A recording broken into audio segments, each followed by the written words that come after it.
आप ये परीक्षा रद्द कराना चाह रहे हैं और फिर से री एग्जाम लिवाना चाह रहे हैं, बीपीएससी अध्यक्ष से मांग कर रहे हैं। क्या रीजन है, हम क्या आरोप है, उसको सिलसिलेवार ढंग से बताइए ताकि ये प्रूव हो सके कि आपकी मांग जो है जायज है। बाबू सभागार में जो न्यूक्लियस है, पटना का राजधानी में जब ये सब चीज हो रहा है, न्यूक्लियस है, वहाँ पे मिस मैनेजमेंट जो हुआ वो किसके कारण हुआ? क्या स्टूडेंट के कारण हुआ? ये तो कमीशन की लापरवाही है ना। बाबू सभागार की बात नहीं थी, वो तो बहुत हाईलाइट हुआ। बहुत जगह से ऐसी शिकायतें हुई कि जो एक मतलब कदाचार की बात आई कि प्रश्न के नीचे गया, बहुत सारी अनियमितताएं थी। कमीशन की लापरवाही के लिए हम 4 लाख लोग क्यों भुगते हैं? ये पहले का चीज। दूसरा चीज, हाई कोर्ट में बताते हैं कि 10 दिन पहले हम भेज चुके हैं क्वेश्चन पेपर सबके सब सेंटर पे, सब जिला में, ठीक है, जो स्ट्रांग रूम में बंद है। फिर ये अचानक से उस दिन पेपर कम कैसे हो गया? आधार पर फिर रिजल्ट देगी, फिर तो नॉर्मलाइजेशन का मुद्दा आ जाएगा, क्योंकि एक पेपर तो रहा नहीं, इसलिए हम लोग री एग्जाम। यानी कि आप ये कहना चाह रहे हैं कि ये जानबूझकर ये क्रिएट किया गया है क्या, नॉर्मलाइजेशन लगाने के लिए? बीपीएससी का कहना है कि जहां धांधली उजागर हुई है उस परीक्षा केंद्र को हमने रद्द कर दिया, बाकी लोगों को किस आधार पर दिया जाए री एग्जाम? वही तो बोल, एक मिनट, वही तो हम बोल रहे हैं। नमस्कार, मैं हूं विकास कुमार नीरज और आप देख रहे हैं बिहार जोहार न्यूज़। अभी हम गर्दनीबाग धरना स्थल पहुंचे हुए हैं, जहां बीपीएससी पीटी एग्ज़ाम जो 17th बीपीएससी पीटी एग्ज़ाम हुई थी उसके विरोध में ये छात्र छात्राएं आए हुए हैं। ये अभ्यर्थी हैं बीपीएससी के और इनका कहना है कि इसमें धांधली जो हुई है, बापू सभागार में जो परीक्षा केंद्र रद्द किया गया है, तो वो केवल बापू सभागार ही नहीं, वो पूरी परीक्षा रद्द होनी चाहिए और री एग्ज़ाम, दे वांट ओनली री एग्ज़ाम। आइए हम बात करते हैं, कुछ यहाँ अभ्यर्थी हैं, क्या रीज़न है और वो क्यों ये मांग उठा रहे हैं, क्योंकि बीपीएससी ने ये साफ कर दिया है कि ये धांधली की जो बात है केवल बाबू सभागार में ही देखने को मिली, जिससे वहाँ का परीक्षा केंद्र रद्द कर दिया गया है। तो हम सभी 4 लाख छात्र छात्राओं को का क्यों री एग्ज़ाम करें? तो आइए हमारे साथ हैं कुछ अभ्यर्थी, उनसे हम बात करते हैं। क्या नाम हुआ आपका? जी, मेरा नाम सोनू कुमार हुआ। आप ये परीक्षा रद्द कराना चाह रहे हैं और फिर से री एग्ज़ाम लिवाना चाह रहे हैं, बीपीएससी अध्यक्ष से मांग कर रहे हैं।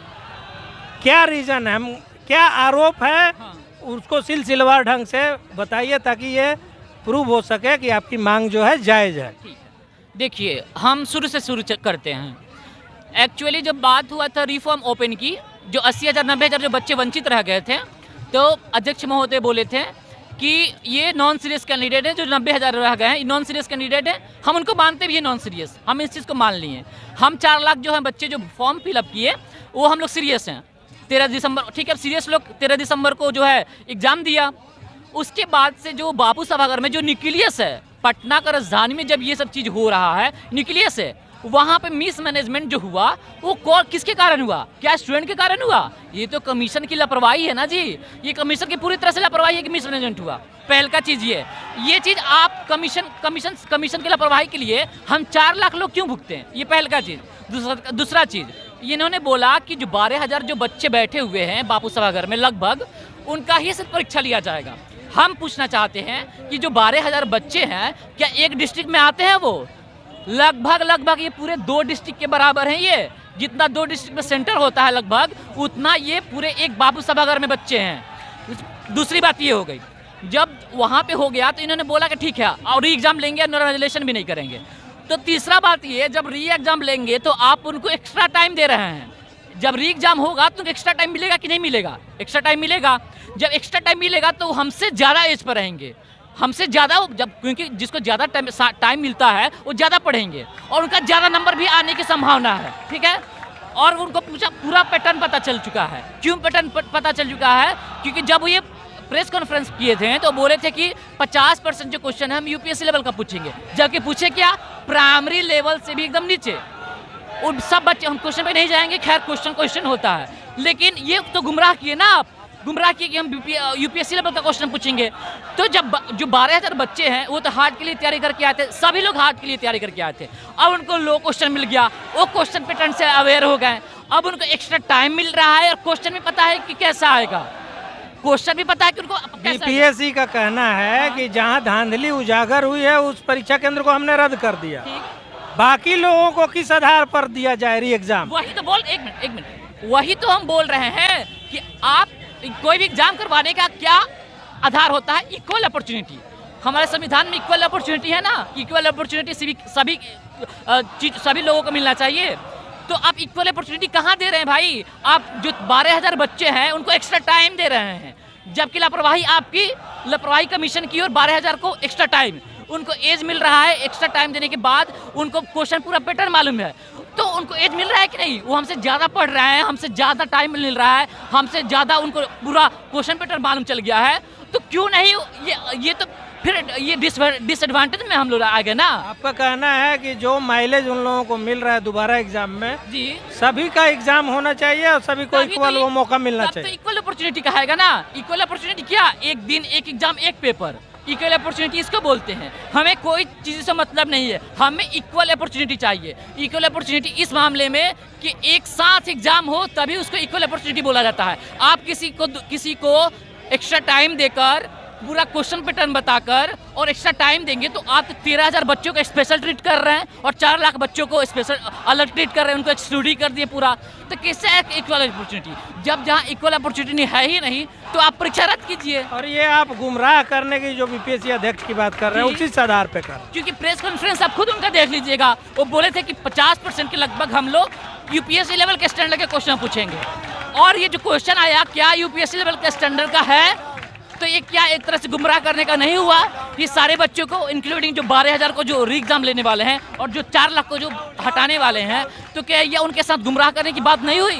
अच्छा, जब ये अध्यक्ष को बीपीएससी को मालूम था कि एक हॉल में इतने बच्चे हैं तो प्रश्न पत्र की संख्या कम कैसे हो गई? यही तो बात है। आप पटना हाई कोर्ट में बताते हैं कि हम 10 दिन पहले भेज चुके हैं। आप पटना हाई कोर्ट में बताते हैं कि 10 दिन पहले हम भेज चुके हैं क्वेश्चन पेपर सबके सब सेंटर पे, सब जिला में, ठीक है, जो स्ट्रांग रूम में बंद है। फिर ये अचानक से उस दिन पेपर कम कैसे हो गया?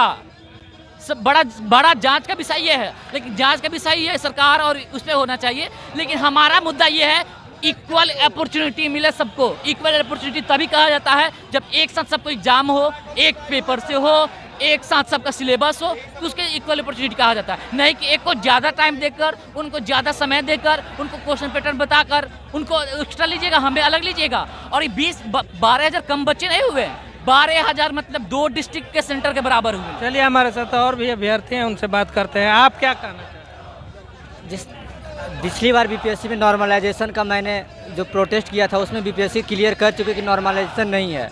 तो फिर जब नॉर्मलाइजेशन नहीं है तो केवल और केवल एक पेपर और एक एग्ज़ाम में ही संभव है। अब यहाँ पर पिछली बार 13 दिसंबर को एग्ज़ाम हो चुकी है, एक पेपर तो हो चुका है। अब दोबारा जब बापू सभागार में एग्ज़ाम होगा तो फिर दूसरा पेपर बनेगा। अब दोनों का रिजल्ट वो किस आधार पर बीपीएससी आयोग देगी? अगर मान के चलिए कि पिछला बार इस बार जब एग्ज़ाम होगा अगर पेपर इस टाइप का आया तब तो सब विद्यार्थी को पैटर्न पता चल गया है, इसमें सारे विद्यार्थी सेलेक्ट हो जाएंगे। अगर मान के चलिए कि पेपर टफ आ जाएगी, अगर पेपर टफ बना दी तो फिर इस 12,000 के साथ जा जाती होगी, तो दोनों इसमें जाने वाले हैं। अब किस आधार पर फिर रिजल्ट देगी? फिर तो नॉर्मलाइजेशन का मुद्दा आ जाएगा, क्योंकि एक पेपर तो रहा नहीं, इसलिए हम लोग री एग्जाम। यानी कि आप ये कहना चाह रहे हैं कि ये जानबूझकर ये क्रिएट किया गया है क्या, नॉर्मलाइजेशन लगाने के लिए? जी, नॉर्मलाइजेशन के लिए ये क्रिएट किया जा रहा है, मुझे तो ऐसा ही लग रहा है। खैर, नॉर्मलाइजेशन हमारे दूर की बात है, हमें उससे मतलब ही नहीं। जब आपने क्लियर कर दिया कि नॉर्मलाइजेशन नहीं करेंगे, हम मान लेते हैं। आपने बोला कि नॉर्मलाइजेशन नहीं करेंगे, हम मान लें उस चीज़ को, लेकिन हमें इक्वल अपॉर्चुनिटी दिया जाए एक साथ, बस। और कुछ नहीं। आप क्या कहना चाह रहे हैं, आप बताइए। हम यही कहना चाहते हैं कि बीपीएससी 70 का जो एग्ज़ाम हुआ उसे रद्द किया जाए और पूरी तरह से निष्पक्ष रूप से सभी विद्यार्थियों को एक ही दिन में एक ही सेंटर पर और एक ही बार सबका एग्ज़ाम लिया जाए। आयोग जो हैं ये हमारे चेयरमैन साहब हैं, जो बोलते हैं कि बच्चे जो जिनका पिछले बार जो फॉर्म फिल नहीं हुआ पाया था 80,000 बच्चे को, वो बोल रहे हैं कि वो केयरलेस हैं, ठीक है, वो तो केयरलेस बच्चे हैं, ठीक है, लेकिन आप बढ़िया हैं तो आपका सेंटर पर बापू परिसर में क्यों एग्ज़ाम पर वहाँ पर क्वेश्चन पेपर लेट से पहुँचा? जब आप बढ़िया हैं, केयरलेस नहीं हैं, नॉन केयरलेस हैं, तो आपका सेंटर पर क्यों इतना लेट से एग्ज़ाम वहाँ पर क्वेश्चन पहुँचा?